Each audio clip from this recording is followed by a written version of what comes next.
This past life regression of being at the foot of the cross put me into almost a depression for about 6 years because I didn't know why I saw this or why I needed to see this or what I was supposed to do with it.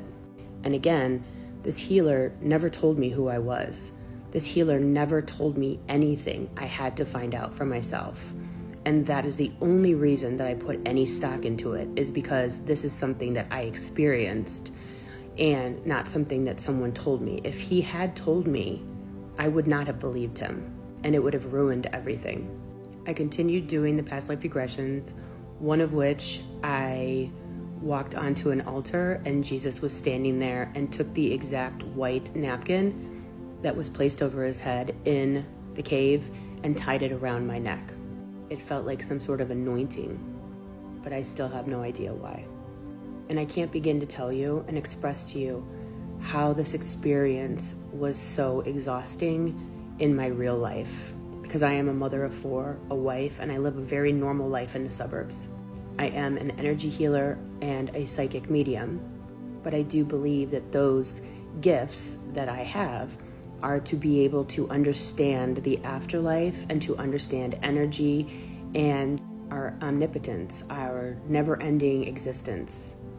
I believe that being a psychic medium were gifts to me to understand, not necessarily to use them to work, although I do that for a living as well. But I don't believe that that's why I have these gifts. I have a logo. My name is Meredith Willits, so it is an M that goes down and a W that goes up that are connected. This is actually the exact representation symbol of the Virgin Mary. Hers is actually an A with an M, but when put together it makes an M and a W. And I did have a appointment with a healer, psychic, and the first thing he said to me when he got on the phone to me is, "What is the connection between you and the Virgin Mary?" First thing out of his mouth, and I was shook.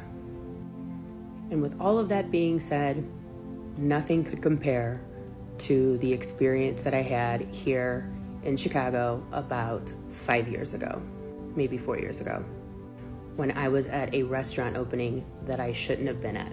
I was at an event, I made friends with one of the waiters, he brought over the manager, said we need to invite her to the grand opening that's coming up, gave me an invitation, said I can invite whoever I wanted, and I invited 2 friends and my husband. And this to me is the most craziest thing ever. Next part.